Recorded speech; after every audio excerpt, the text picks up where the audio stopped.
Herzlich willkommen zu Tag 3 der Konferenz Zukunft deutscher Film. Welcome everybody. This is day 3 with our little conference, and one topic shall not be missed out. The great question, filmmaking and artificial intelligence. Therefore, we invited some specialists, some guests. The one taking a photo is Aviv from Tel Aviv, the director of Utopia Fest. Welcome. Kazik as well is a director from Poland. You are invited because you are a specialist for Hollywood. Nira Bozkurt is a writer, and can we say you are also an activist on the AI topic? Yeah. And then we have our dear friend Bill Anderson, who is in the board of Federation of European Screen Directors and knows something about the AI Act. Welcome.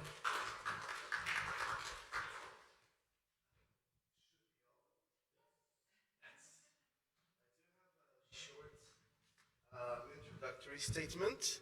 The rule in theater is, as long as there's more people in the audience than on stage. So I think we're quite good with that. And also, we'll use AI to just fill the empty seats later on. And also, this is recorded, so it's for posterity. Thank you, Johanna, and thank you, Lichter Film Festival, for the invite and for allowing us this chance to talk about this very, very broad and influential and complex topic.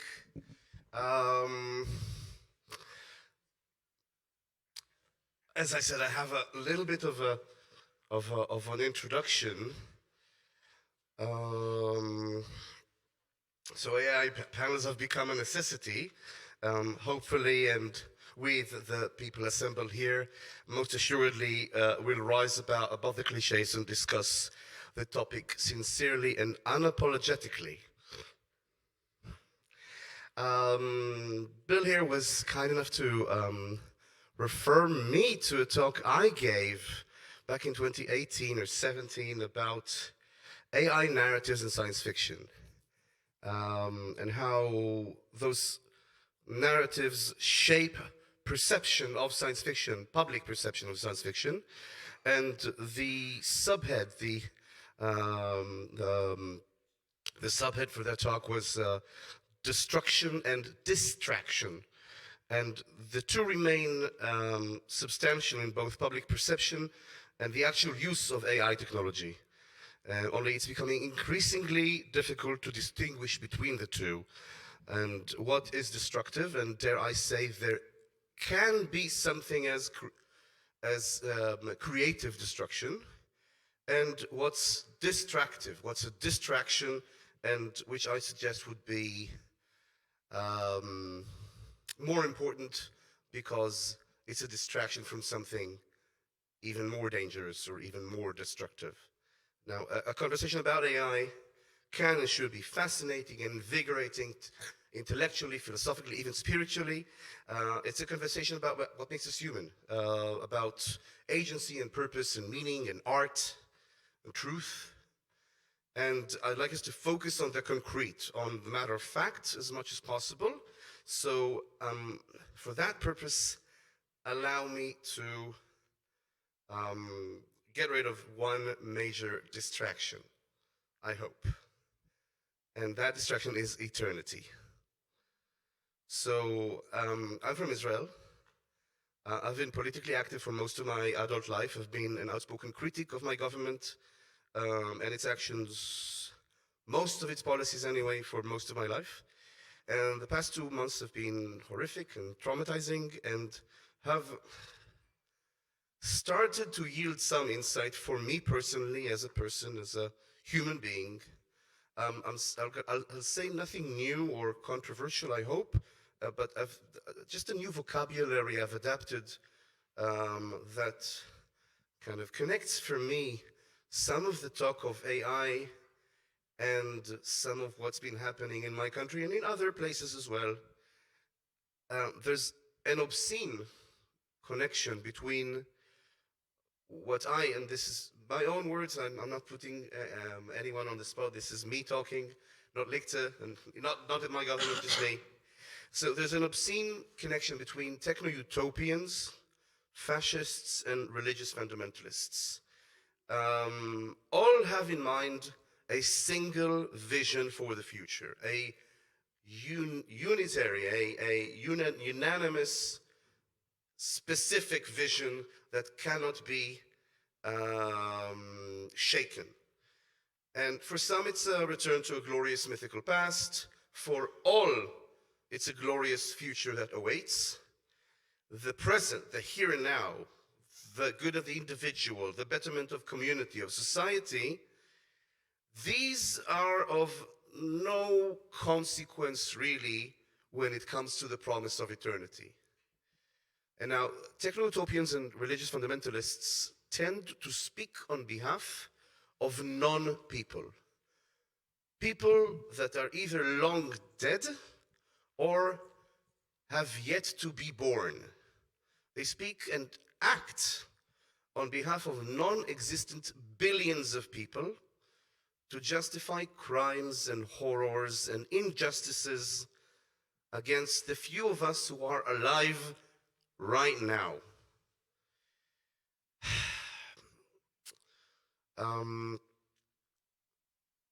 What they actually do is utilize those non-existent billions, those past generations or those future generations that have not yet come to be, and they weaponize nostalgia, they weaponize hope for corrupt intent, for corrupt purposes, for self-enrichment and for power.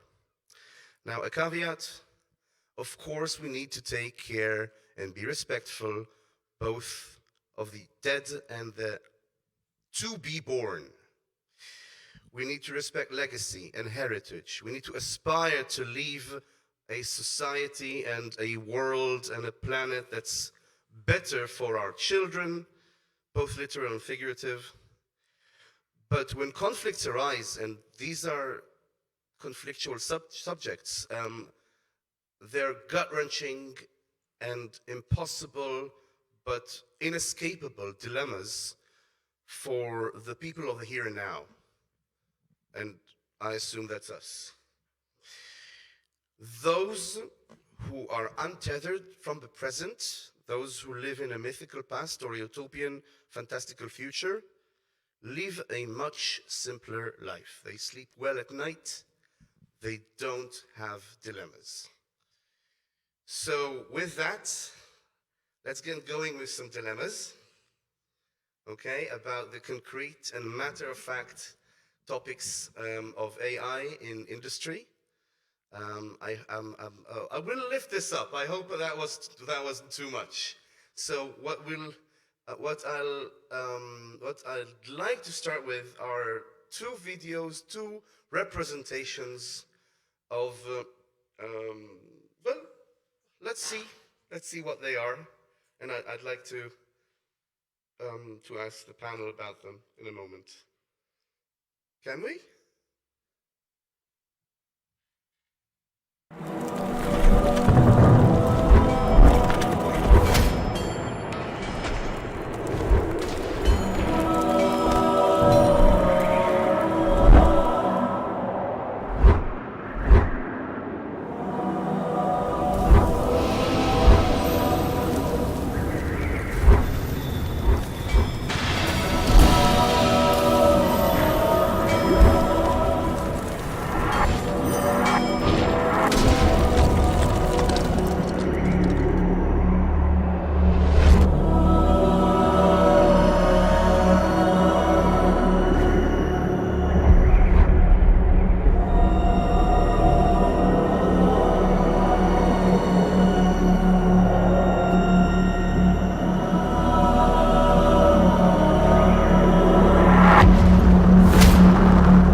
So, Claire, what's your stop?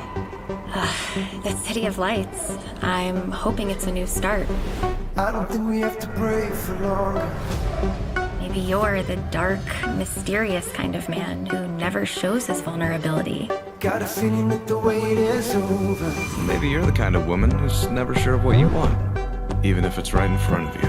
From all of our shit, another that we almost hit. Darling, this is where you make it. In life's journey, It's quite a lot to take in. sometimes the heart moves too fast, Del, wait, don't go. sometimes too slow. But if you time it just right, that's when love arrives. Claire, I thought you gave up on me. I'm not going to let you go.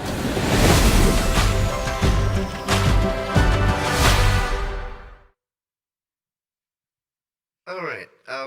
Show of hands. Has anyone been in Paris? Okay, just to make sure.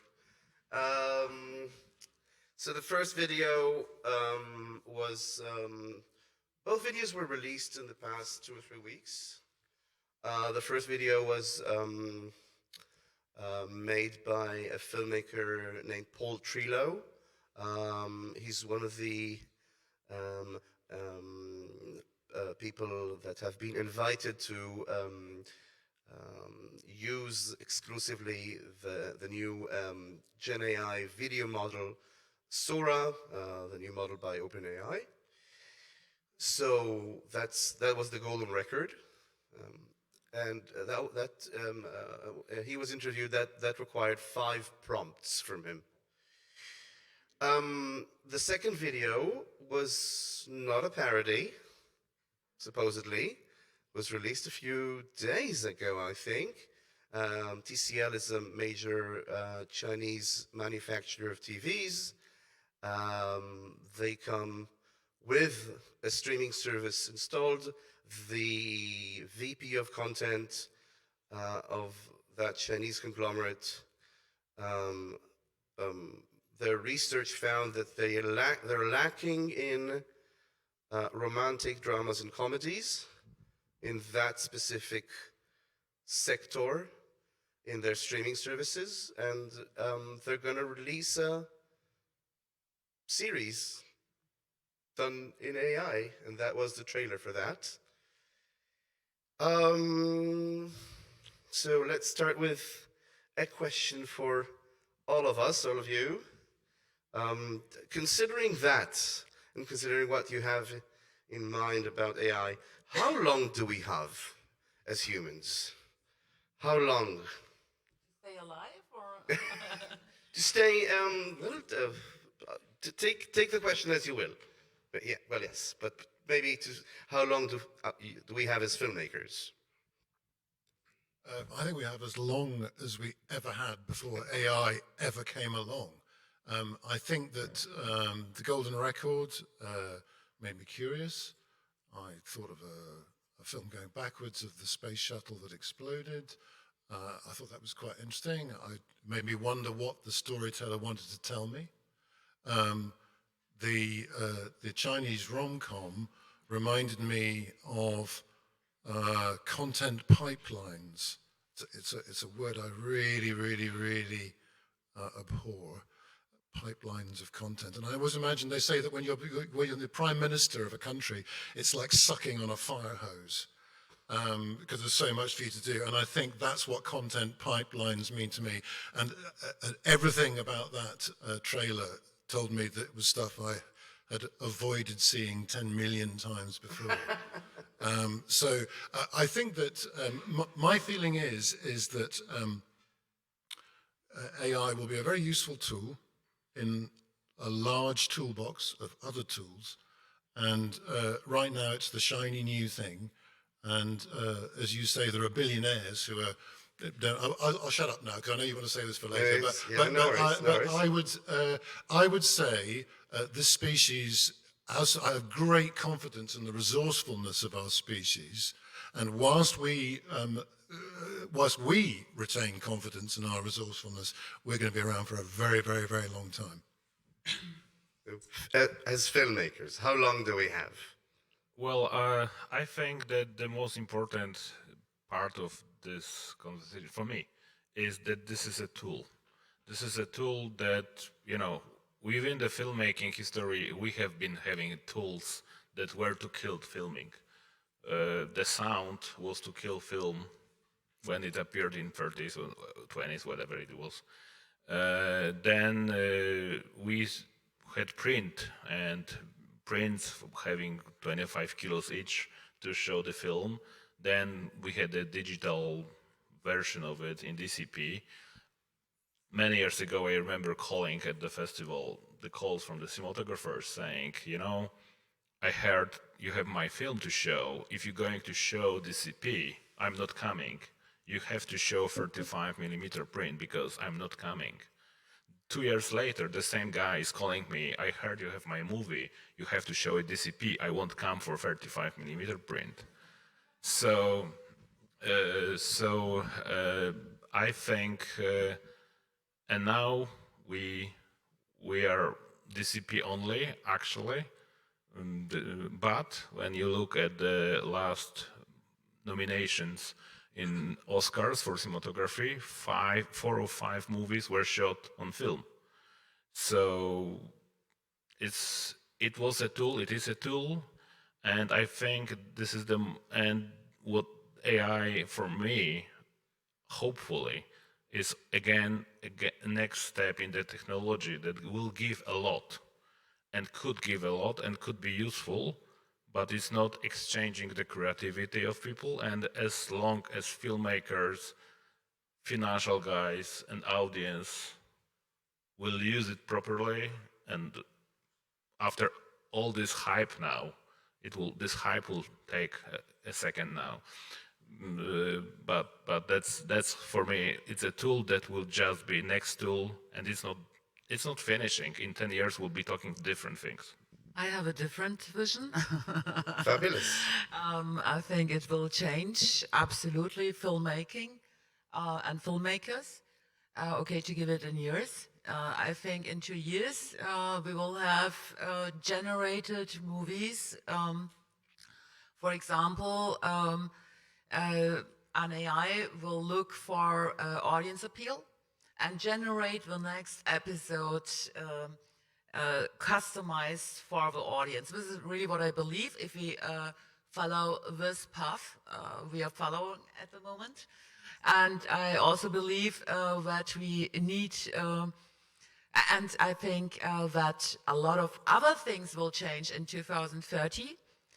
But I also believe in humanity, and I believe that something is going to happen at the moment. There are a couple of new movements for ethical AI. Canada has a new, it's not really an organization, but they try to change that big tech runs the technology, and that artists and scientists together lead that process. So I think it will change a lot of things, but we are humans, and we are not going in Ray Kurzweil's way. That's what I think. So, optimistic on the whole, I think. We've got some time to go as filmmakers and as humans on the planet, hopefully. And now I'd appreciate a short answer from each of you, because we're going to get into a lot of complexity, a lot of issues. But give us one good current use case for Gen AI in filmmaking or in media production that, if you have one, and if you have 5, give us one. That's an example of a task that's been made easier or simpler or otherwise better by the use of Gen AI, preferably from your own experience or from your personal professional circles, if it's production, direction, screenwriting, cinematography, any other of the film professions. Who wants to start with I one can example? Start. For screenwriting and producing, it's feedback. Feedback. Feedback. Yeah, for your written words or written text. I'd go slightly earlier than that and just say that if you're doing free association brainstorming, it can be another character in the room. I've worked with a writer and we've had AI, what do you think? And it comes up with mostly a load of nonsense, but occasionally you go, oh, that's quite interesting. And you can run with it for a bit and then reject it. But it's great as an impersonal, it has no stakes. And you can both hate it, love it, disagree, whatever. That feels quite useful, but it could be an innocent member of the public as well. I would probably say that visualization of ideas, that is just costless, that you just try to visualize something you're going to achieve later with the real tools you want to use, but just to see in the beginning how it might go, the direction I would call something useful.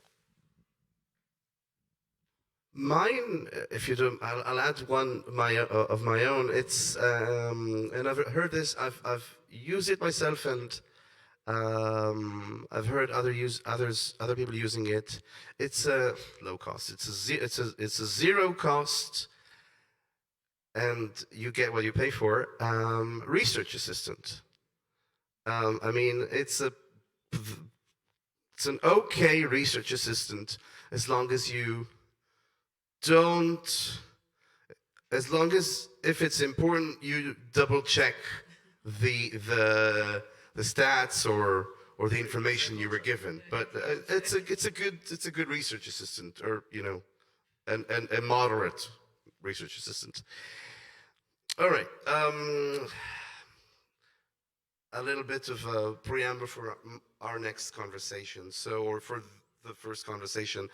I'll be 44 next week, which isn't that old, but it's old enough to have been through several cycles of digital technology hypes that were prophesized to change everything.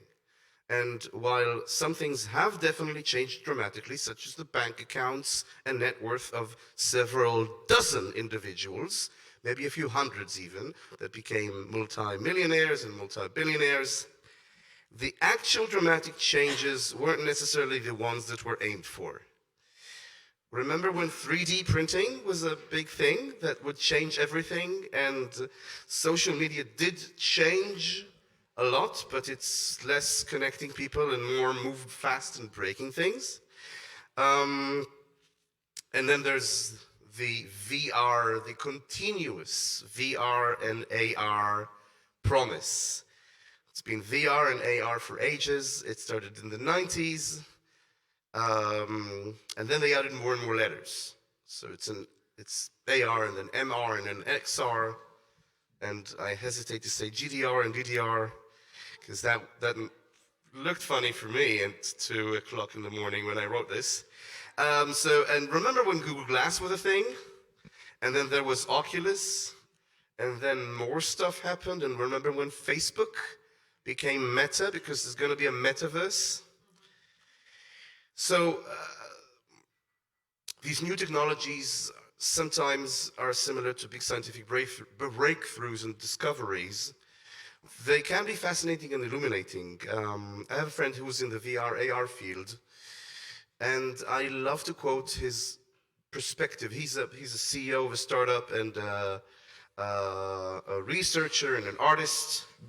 And he equates VR and AR, specifically VR, to the telescope and the microscope. So we all know what they are, and they're used in healthcare and education and research and industry. And some people have them, some enthusiasts do have telescopes in their home. And sometimes we would go to a facility to check them out. And we all know what they do, and they've dramatically increased our understanding of the universe, of ourselves, but most of us don't own one. Not in the same numbers of smartphones or TVs or Xboxes. Now,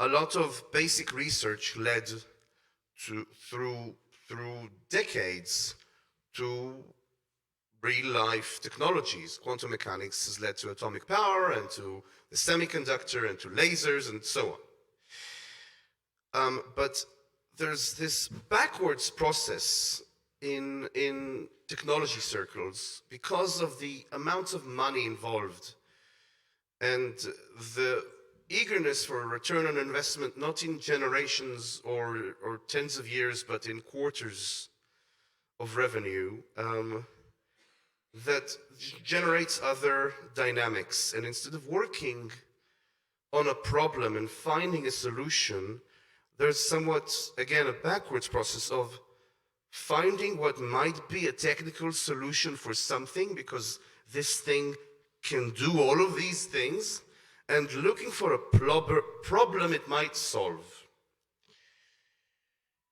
And to all of you, are there systemic problems in filmmaking or in media production or that generative AI addresses or resolves? And I'll make it a little bit easier. Issues, processes, not necessarily problems, and not necessarily resolved, but that are made easier, simpler, faster, safer, better through the use of Gen AI. And if not problems, the potential of expansion of the craft, of the art, to other areas, fields, dimensions, etc. What does this resolve? What does it do for us, if at all? I would like to start with an example. I was in Riga 2 weeks ago. I moderated a panel, an AI panel there. And there were a couple of young filmmakers from little countries, Latvia, Romania, Lithuania, and they presented their projects. For example, an animation short film from 2019, and with a voiceover from 2022. And this guy did a project in 2 months, a short animation movie, which he would have needed 7 years instead of 2 months to do that project. And this is maybe a problem for all of us in this country, but in general, filmmakers from little countries, they don't have the money, they don't have the technology to produce high concepts, movies, animations, and for them, this is a great solution. We have also to see their position. It's not only about us. So for me, personally, I think generative AI is something that helps me to do things very fast, that saves money. And I think in countries like Germany, it helps saving money, and especially companies and people with money. This is, yeah. I've been told by people I've met yesterday that all panels that have to do with filmmaking in the industry degrade to give us more money, or there's not enough money, or so. And of course, but at least here we're saving money and not asking for more. But I'd like to, yeah. Yeah, if you save it, you get less the next time. I totally take your point. I would agree with you. I think that where generative AI is actually really useful is basically VisFX. So it's commercials and animation, and it means that you can do VisFX very, very cheaply, and you can do. I mean, you can do anything you want right now, but pre AI, but it costs a ton of money. I've done shows with quite a bit of VisFX, and there's always a kind of point in the edit where the producer comes in and says, "This is the dream killer meeting, where I tell you you can't have 9/10 of the effects you need to generate the effects we all want, and you've got to do something else. Just tell us the name of the show. It's a little crazy UK show called Doctor Who.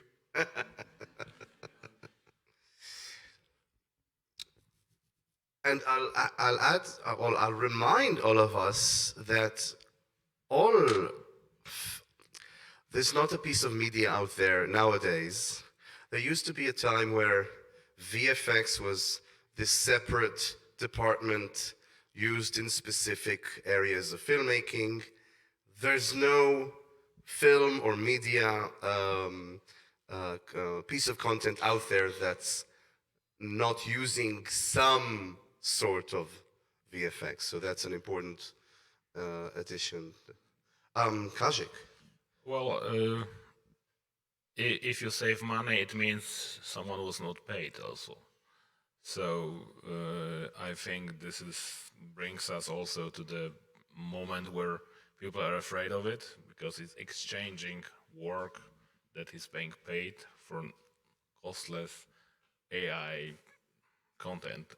But what's been said, looking at it so many perspectives, there is no good answer for it. I mean, it will be helpful if you go to different, totally different industry like health. The AI is taking over most of technicalities in hospitals and everything else. So it will be, I think in the movie business also, it will be creating actually new jobs that we don't know yet even how they will be called and what the people will be doing. So that's, I'm not answering straightly to your question, but that's what concerns me hearing the voices. So I've offered both a solution, or maybe if not, if it doesn't offer a solution, maybe it expands. Maybe it allows for more creativity, for different types of creativity. So I'd like to turn to your own experiences, Bill, as a film producer and film director, and as the chair of FERA, right? So the Federation of European Screen Directors. Kazik as the head of Camera Image, the world-renowned festival for cinematography in Poland, and the newly established institute, right? Maybe.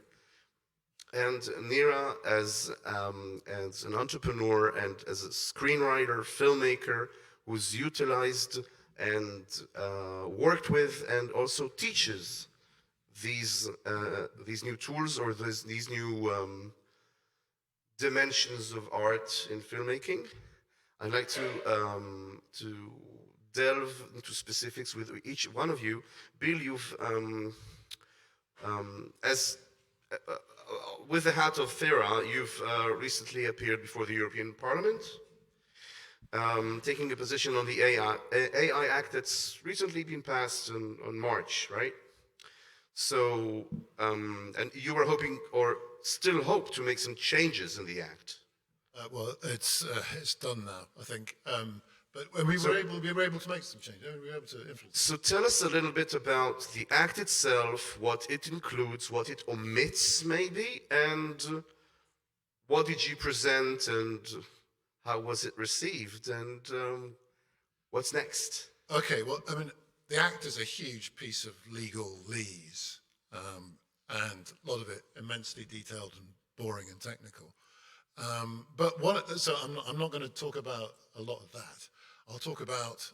I can talk about something. But what the AI Act takes care of AI in general, in healthcare, in industry, in all topics, including media and journalism and so on. So what did you have?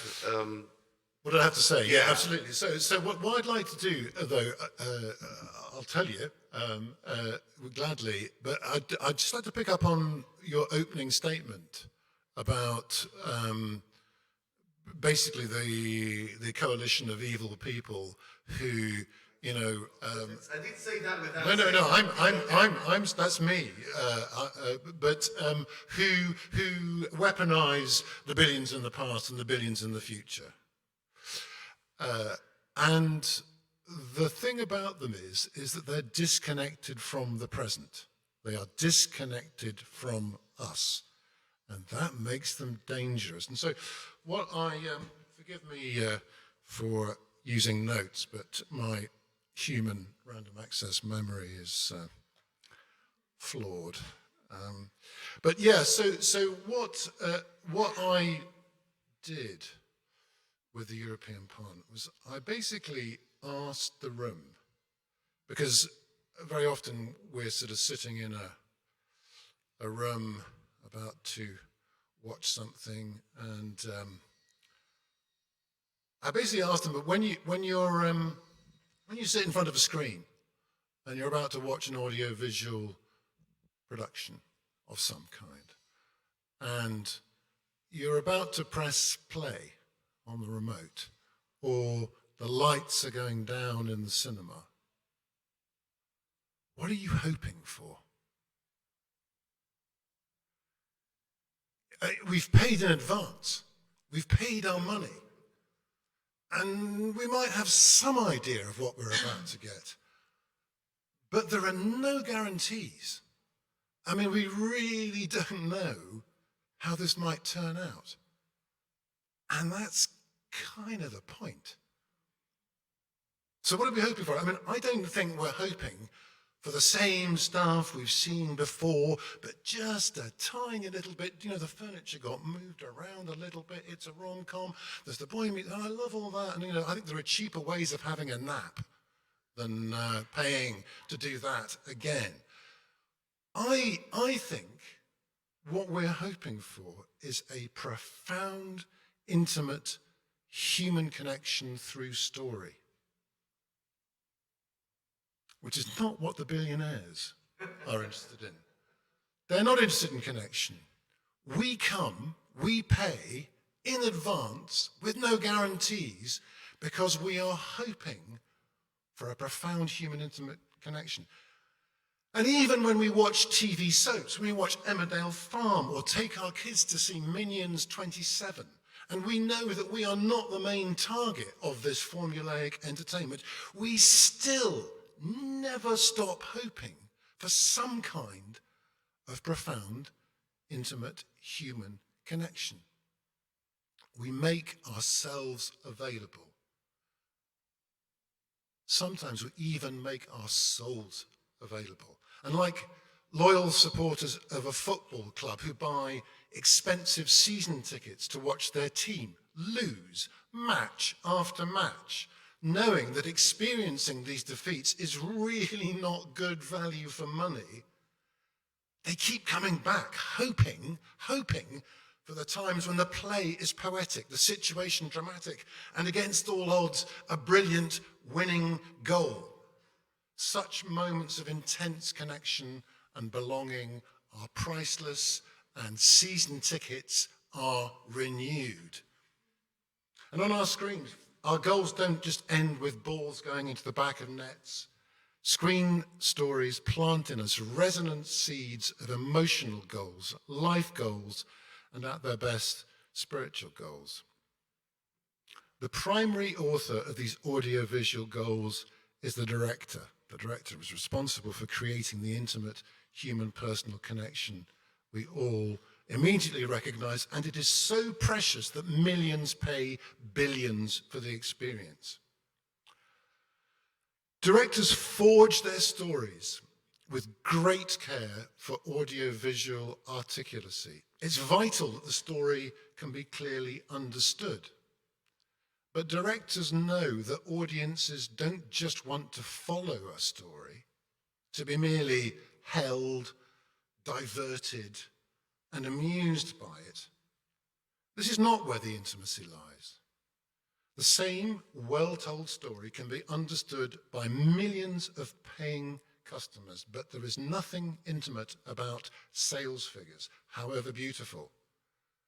True intimacy occurs in the moment when, as individual human beings, we realize this story understands me.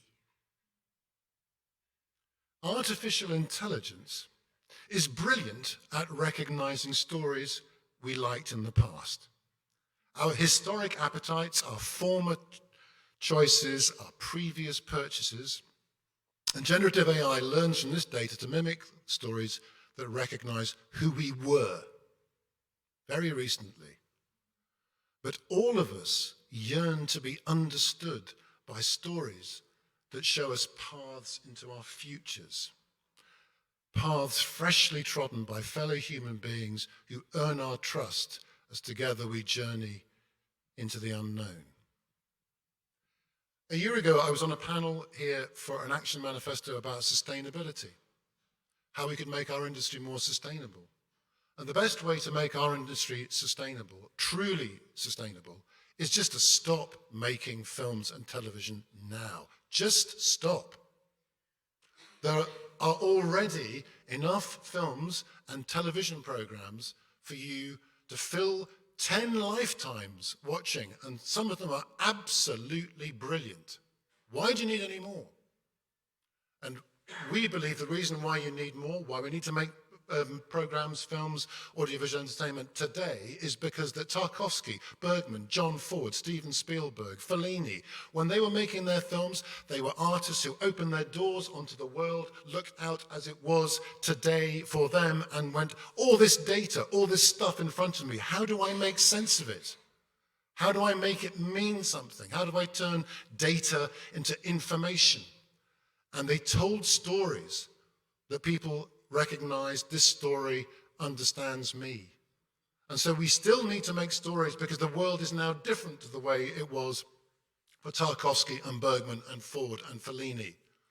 We need to make stories that were today. So we want to be understood by stories that are relevant to us here and now. Not for the billions of the people in the past, not for the billions of people in the future to come, but for us now, because also we're paying for these stories now. So we are entitled to say, nourish us with these stories now. And to be intimately understood by stories is the basis of being loved.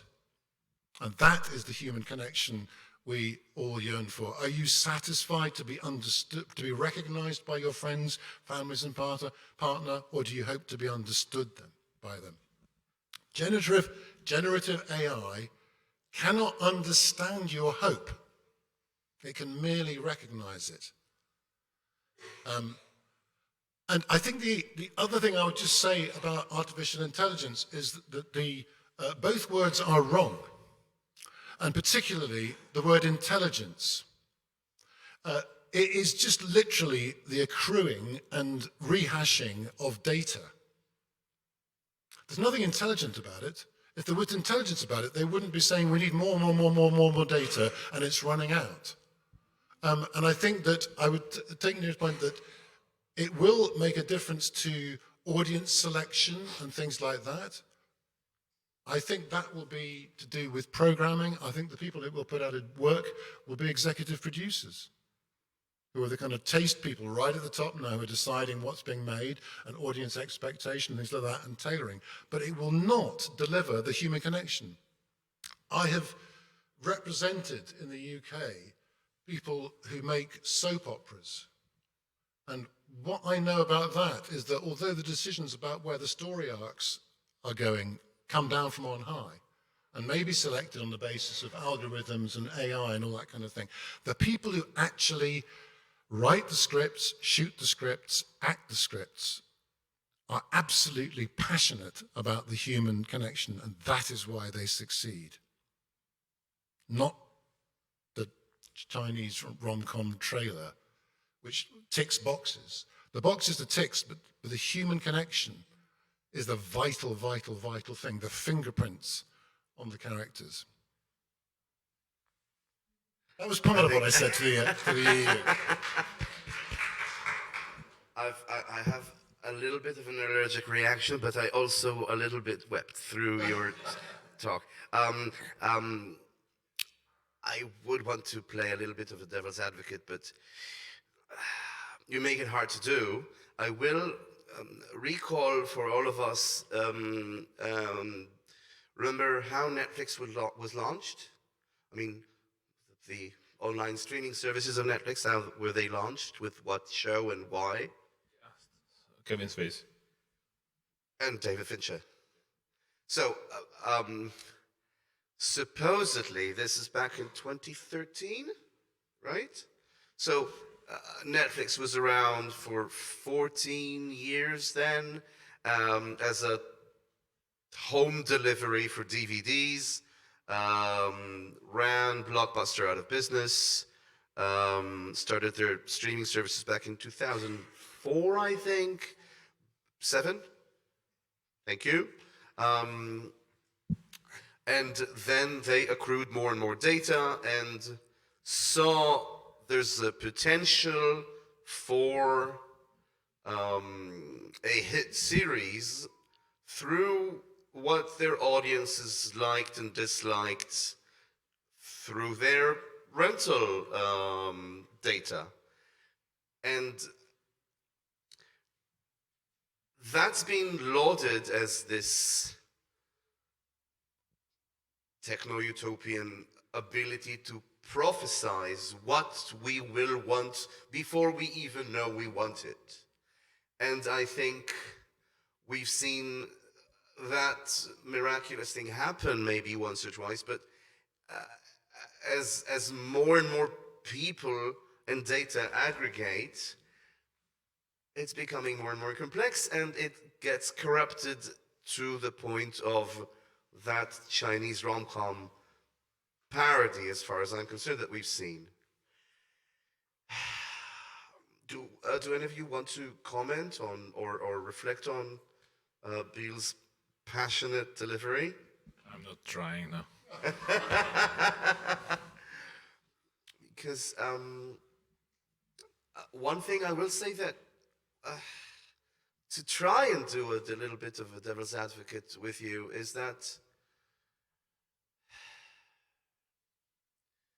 sometimes, and I know you've addressed that, but sometimes not all audiences all the time switch on the TV or go into the cinema looking for intense complexity and a profound experience. Sometimes we put on the telly to feel the warm embrace of a very well-known format. My girlfriend reads, and we all do this in different ways. We go to the same, David Bowie record and listen to it again and again and again. I go to the same films to watch the 77th time, and I go, and some people read books again and again. So we do like formulaic things as well. They have a place in the media landscape. Can I tell you about the first job that I did when I left film school? So I left film school and I had a film, and it was a feature film, and it won awards in festivals. And I thought, here's my career started. And I got a call, and I was called in, and my children were all hungry because I've been at film school, and I needed the work. You've had children? I had children, yeah. Through film school. That's humanity. That's adventurous. I think it's irresponsible fertility. Anyway, and the job that I got, it was called the Library of Romance. And there's a woman called Barbara Cartland who writes romantic novels. And this was a ridiculous My Guy. I just won an award for a feature film.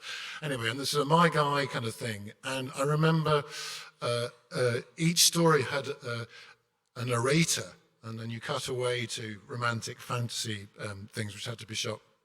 And they would get big actors in to do the narration, and they'd come in all cynical, going, "Oh, I'm just come off being King Lear, and you want me to read this ridiculous piece of romantic fiction." And what I said to them was, the thing is, I get that. But the thing is that I would agree with Jean-Paul Sartre and Primo Levi that all we are is the choices we make in life. That's all we are. And the biggest choice we make in life, really, is who we're going to mate with. And that's why these books are translated into more languages than the Bible, because they are so loved. And at that point, all these serious actors started taking it very, very seriously indeed. And of course, but the point is that what you've got to do is, rather than doing it cynically like that Chinese rom-com trailer, you've got to find something in there which actually you feel, this understands me. And it's about the warmth of a human connection. And that doesn't have to be a complex thing or an existentially agonized thing, but it has to be a true thing. And I think that that's what people, when you pay the money, you go, this is a true story made by human beings. For me, it makes me feel truer as a human being as I'm watching it. And I feel connected with this story and the people who like this story now. And I feel more alive in the world now. And I feel more able to resist the billionaires who are talking about dead people and people to come. Commentary? So, I love human connection and I love movies. I'm deeply in love with Nouvelle Vague and everything like that. But I think I had lunch yesterday with a professor of Film Academy where I'm a guest lecturer, Film Academy Ludwigsburg, and they are developing a lot of AI technology and virtual production and other things. It was a really interesting chat with him. In 2 years, when we have, for example, generative AI films through Netflix, who's going to measure the audience appeal and generating new episodes which the audience may probably want to see. This generation who will grow up with this kind of films will never know about Nouvelle Vague if they are not interested in, or if they not want to go into film. A lot of people even don't know anything about Nouvelle Vague. So I think this is a huge risk what we have to see in future, that our kids, my kid, is going to grow up in a environment with generated films. Maybe the mass will never see another film. I believe that there will be also human-made films. Maybe this will be a niche. So I think we have to be aware of that. If a generation like the smartphone thing, my brother is 33 and he grew up with smartphones, and for him this is something so natural. He doesn't know a time without smartphone. This is really interesting. So I think we have to be aware of this kind of things, and we all have to decide if we want this kind of future. And I think it's very important to have an ethical AI approach, and also to demand it from the politicians to take action, and to take action now. So we have little time and a lot more questions I'd like to go through with you. You've just raised a topic that I'd like all of you to address, and that's learning the craft of filmmaking and what is the craft of filmmaking, and that obviously changes over time. You've alluded to it a little bit, and all of you have spoken a little bit about it. I'll give us like the basic metaphors I'd like us to kind of contemplate. And I'll give another example. Kids nowadays don't know how to read or write in cursive form. And the same process will eliminate some of the knowledge that's currently common in filmmaking and will be replaced by other technical know-how. So is knowing cursive important? Is it a base of knowledge that one builds upon? Is it a must for the understanding of craft? Or is it something that enables us to understand history, legacy, the past, to read our grandparents' letters? And it's an optional skill for those who would want it. And I'll give you another metaphor. Let's get, other than the cursive metaphor, is it maybe something else entirely that is lost to Gen AI, and that is the understanding of failure, of imperfection, the honing of the ability to shape a joint, collaborative, creative vision with other people, learning when to insist and when to let go, when to demand and how to compromise. And what do we do when there's the supposed potential for a perfect shot, right? So this all goes back to learning the craft of filmmaking. What is the craft of filmmaking? And should filmmakers start with learning cursive? Or is that an optional profession? And when I mean like the basic layers of the profession. Please. So maybe addressing a bit what's been said of and question. Yesterday we talked a bit about European movies or European heritage or whatever. So when you look at the film schools, in my opinion, is that in Europe the students are getting much deeper in the history. They taking care of how the paintings were done in 13th and 16th century. Especially DOPs are based on the art history. In the US, it's more about crafting, how to use everything on the set. And I think in the end, you see the difference when you're working with those people. I'm not saying which is better, it's just different. Today is very hard. Which is better? Which is better? When you talk to If guys, you were to suggest to a film school how I would go with legacy. You would? I would go with legacy and going backwards to see the history of film, the history of painting, whatever. It gives you the perspective. It gives you something you are not able to get from the tools you have right now, just as a tool. You won't be understanding if the choice you get from, let's say, a digital tool, you won't have the understanding of if it's good or bad. It's something, okay, you have it, it was generated, it must be good because it was generated. You have no background, in my opinion, that you have your own opinion of, okay, you use the AI for certain results and you play with it. You ask questions, like you said you were working with a writer, asking questions, getting stupid answers or interesting answers. This is the same for me. You get something if you have a legacy knowledge, whatever you call, you can say, okay, it's interesting or I don't like it. Let's change it. Let's move it. Without this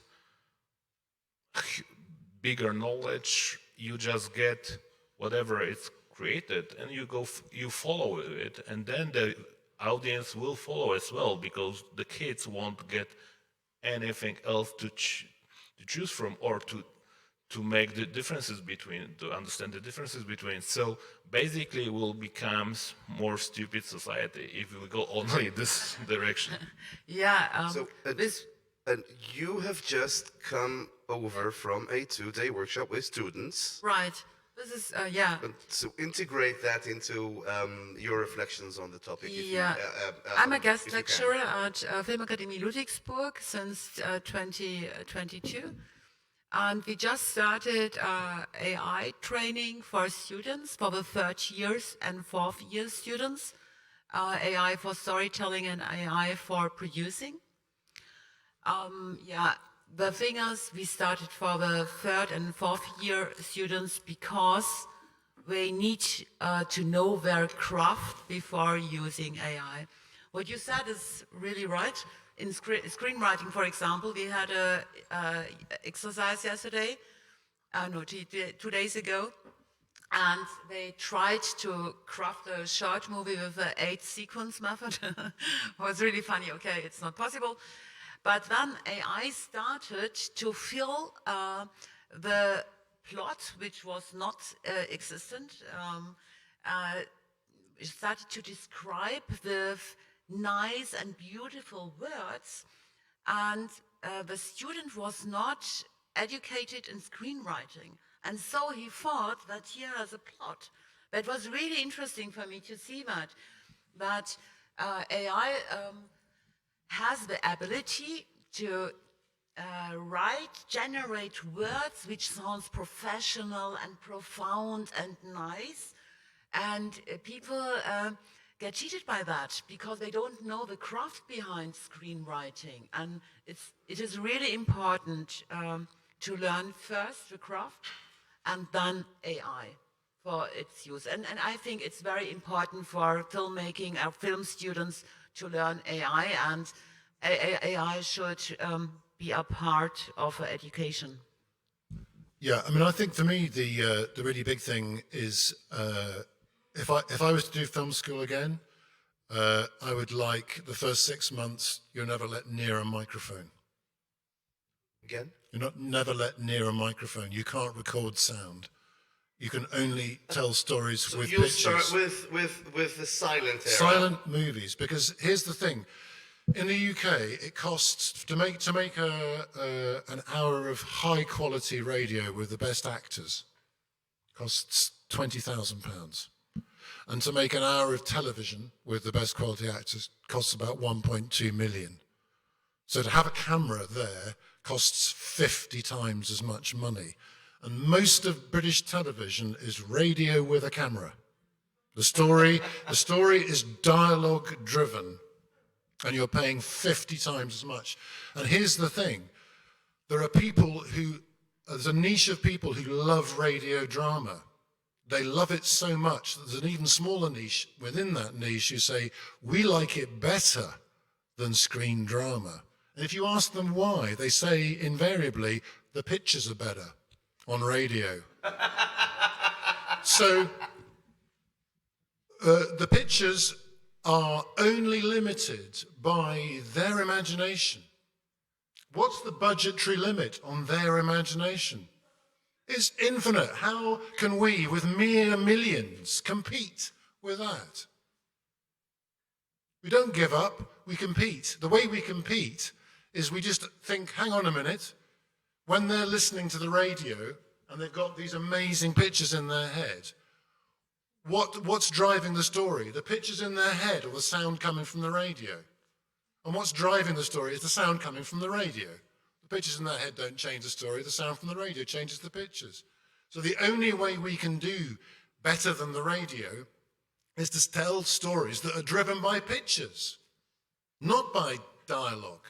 And I would say that it's not just a historical thing of looking at all the silent movies, but just say, here's a story you want to tell. The microphone's broken. You haven't got the facility. You just can't tell it with dialogue, with synchronized sound. You know, I'm not advocating one of the jobs that went, when talking about AI, one of the jobs that went, which no one understands anymore, was the notion of rubber numbering. I can remember rubber numbering. Does anyone in the room know what rubber numbering was? Okay, so when you shot on film, the sound was recorded on a Nagra, a 1/4-inch tape recorder. And there was very expensive technology to make sure that the motor of the camera and the motor of the tape recorder were going at nearly the same speed. And then what would happen would you take your 1/4-inch tape and you would then transfer that to film stock, which was brown and magnetic. And it had perforations on it, which matched the perforations on the picture. And then the clap or the tone, you would sync up on a syncing up machine. But then when you were going to cut those lengths, you had to know where you were. So the picture and the sound reels went through a process whereby a rubber number was ironed onto them every foot. and it went up with a click, and I can remember the smell. It was heat. It was like ironed on. Now, this is not a job I think people should be doing. I did this. It was the only way to ensure, you did it too, to ensure sync later on in the cutting room, to know where you were on a take between after you'd cut into it. I'm not, no one goes now, oh, we must get back to non-synchronized sound and do syncing up on a big sync and things like that. Obviously, that was pain that no one needs to endure. But I think the idea of telling stories just with pictures, where you actually, oral language, you know, the reason why Charlie Chaplin and Benny Hill and Jacques Tati sell in so many countries is because there is a universal visual language of cinema.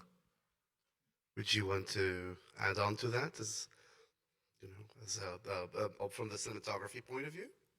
You don't have to. No, but I mean, I do agree actually with it, because I think why so many people is visiting such a festival like Camera Image is that this is the place where people discussing all of it actually, where technology. I'm really into this thinking of having tools, whatever you use. The results is something you look for, and you know, at the funny in a way question at the festival that were appearing from the very beginning was, if we have a good movie, but the cinematography is not really good, or the cinematography is great, but the film is a piece of shit, should we show it? I think after 30 years we still don't know.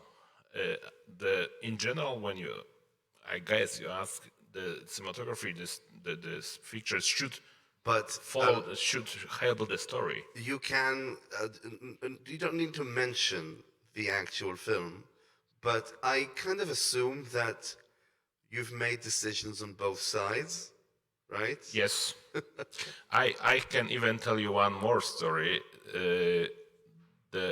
We had a movie in the competition, and the jury was totally divided on it and had no idea.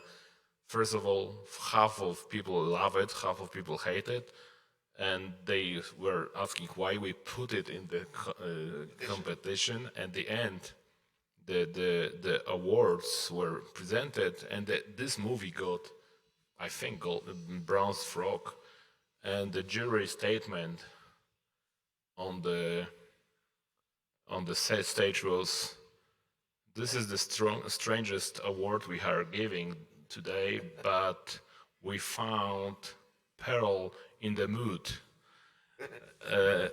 So we are presenting this award to this guy who created this image in this unbearable movie. So it was interesting. So cinematography is to serve the story. That's the idea. But to do that, no one is really at the end asking or checking, I mean audience, did they do it on Arri, Panavision, Canon, Sony, camera, whatever, through iPhone? The look of it at the end, compelling to the story, is what matters. So for me, I do hope that AI will be the same, just a tool to achieve something we're trying. It will probably be cheaper in few things, but in the same time, when you look on the stages now with a virtual production LED walls, you have 40 people around this wall, and you have no idea what they're doing, because this is so much advanced technology using on these Unreal engines.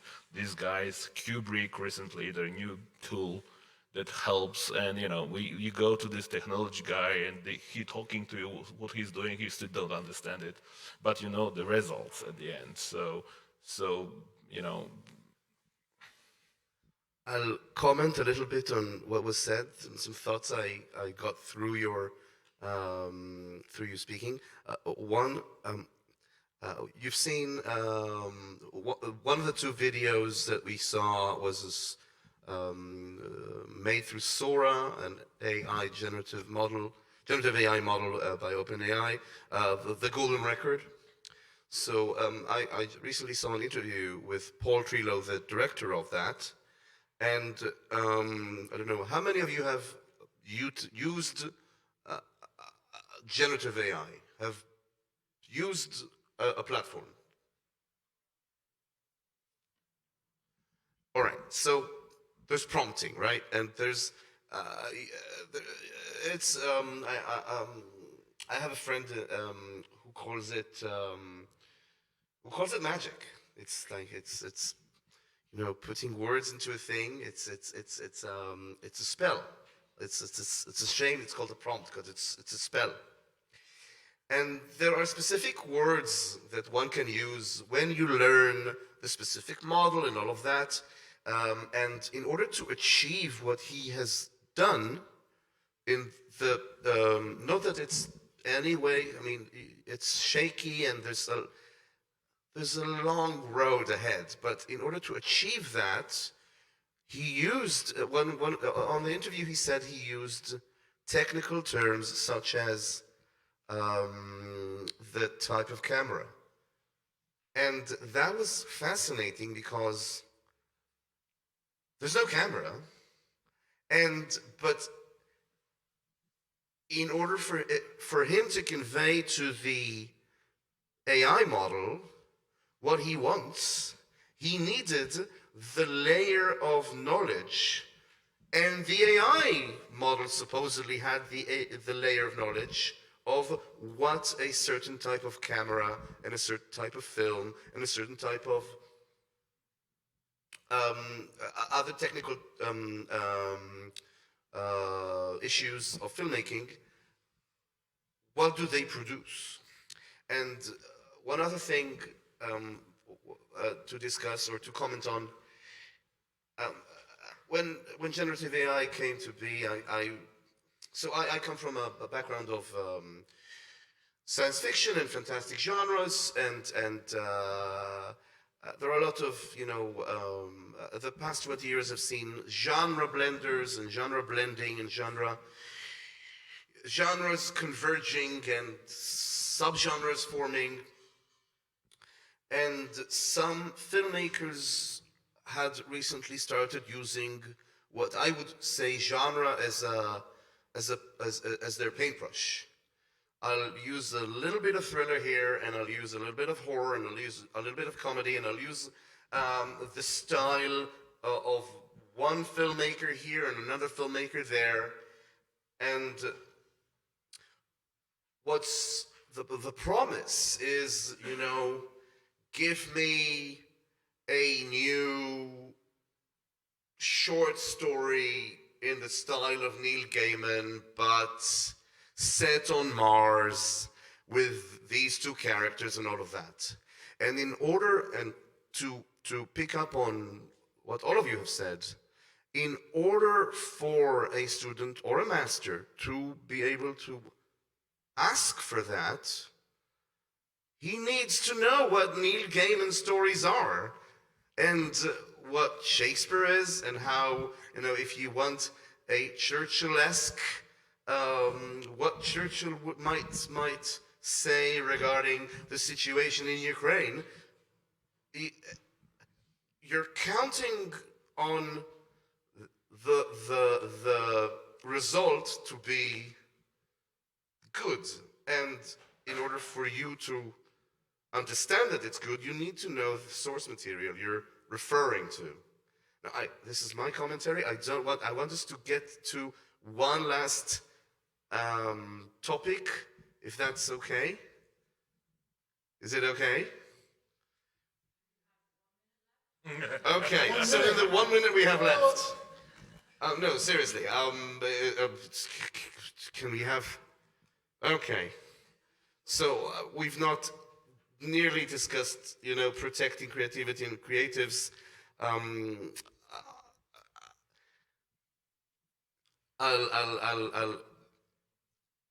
I'd like for you to kind of give us a little bit of the feeling from your recent visit to LA, but I'll just start with a little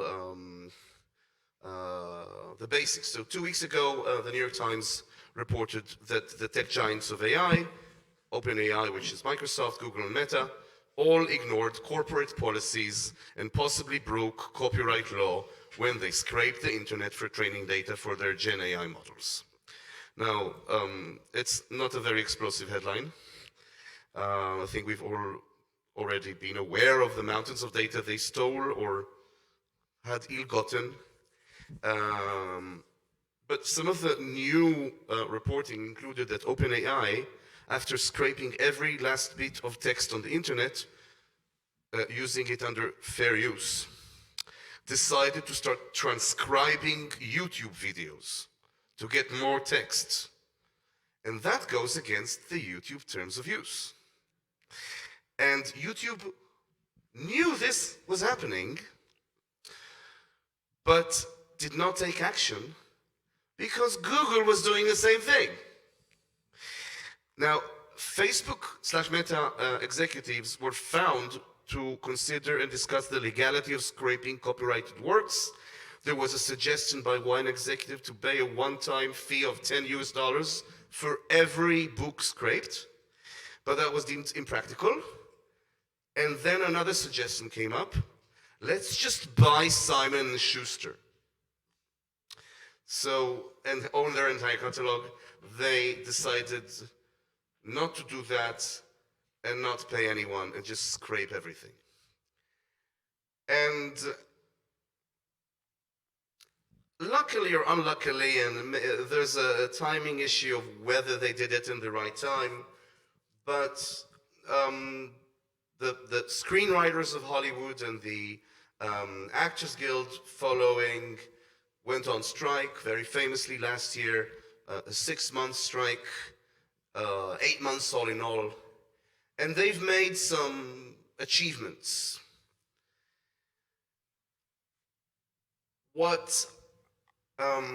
So one thing I'd like to ask you is, as you've recently met with people, industry actors and actors in LA, what's their mood like right now? And for all of us, what needs to be done in the EU, or Europe in general, including the UK, in the general continent of Europe, and how should creatives and industry professionals get involved? So let's start with you, Kaushik, please. Yeah. So coming back to the strike, there were like, I think, two main issues there, apart from getting more money. That from writers and actors side, it was like the streamers. That was the case. How you deal with money with residuals. Yes. So that was one side, but second was the AI and the fear of, using AI instead of everything we've discussed. Yeah, and I was talking to a couple of guys and high-end actors, and when you're working with a huge company and you're doing Marvel movies, whatever, they scan you 100% of your body. But recently, even in small productions, with not that much money, the actors are being asked to be scanned also, which was surprising for those actors, because with huge productions, where the money are there, the salaries are high, that's something you agree on. But when you go to the independent cinema and you are scanned there too, it's turning on some afraid of, so what will happen next? Because if there will be a reshoot, they won't ask you. If they will be doing the sequel, maybe they won't ask you, and so on and so on. So that's in a wider angle, is something that people are afraid of, I think, and that's why what was one of the reasons of the strike. In the same time, the funny thing I found was that lots of actor directors who are really passionate with what they're doing, like they are into it and they producing each other in own movies. They were like, when Sora appeared first, they started to try to have meetings with the people from Sora, and they found out that behind Sora there are lots of film people from agency supporting it. So the agents are in the both sides. You mean the major agencies? You mean? Yeah. Of course.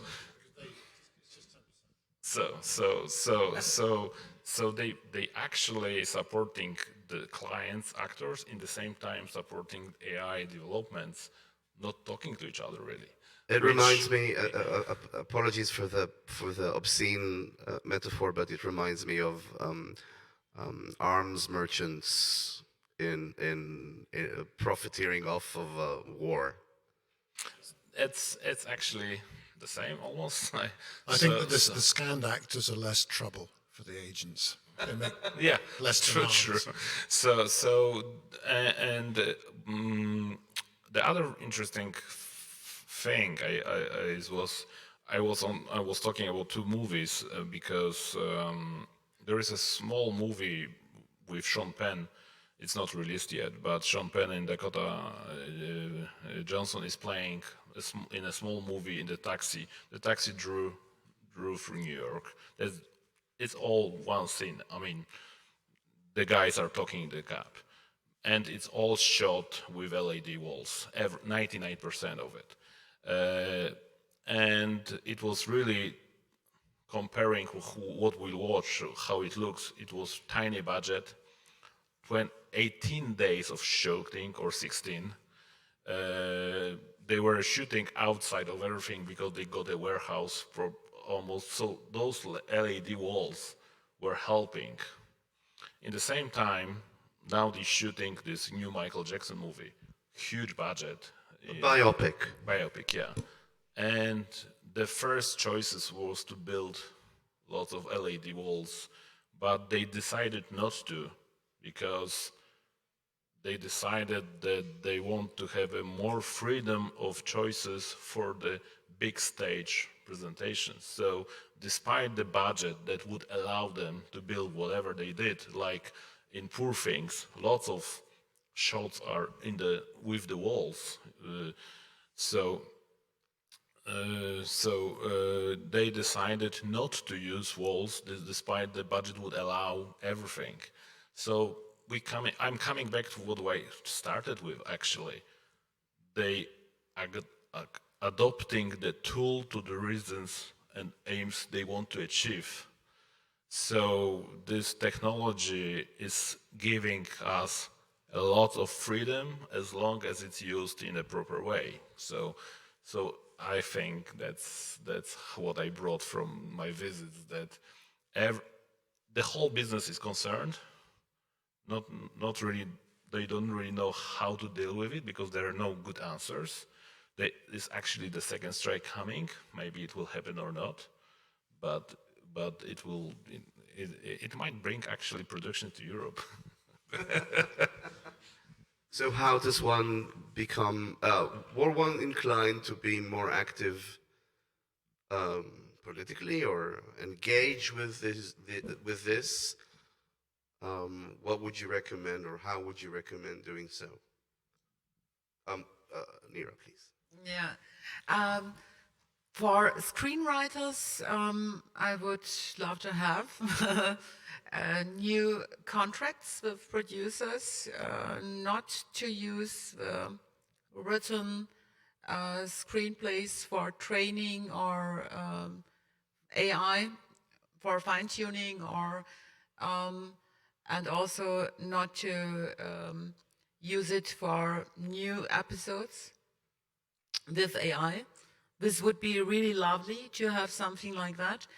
And also to have new, I don't know how to do that really, I'm not a lawyer, to regulate that. We'll use AI for the lawyer part. Yep. Yeah. No, it's not so good. ChatGPT always says, I'm not a German lawyer, please don't listen to me. So I think this kind of work protection should be done. Yeah, I know we're running out of time. I'd just like to sort of share the part of the presentation I made to the Parliament about text and data mining, which has been used to train generative AI models. And it's just to share with you what I'd shared with some of the politicians, because text and data mining is a very, dry, complicated legal notion.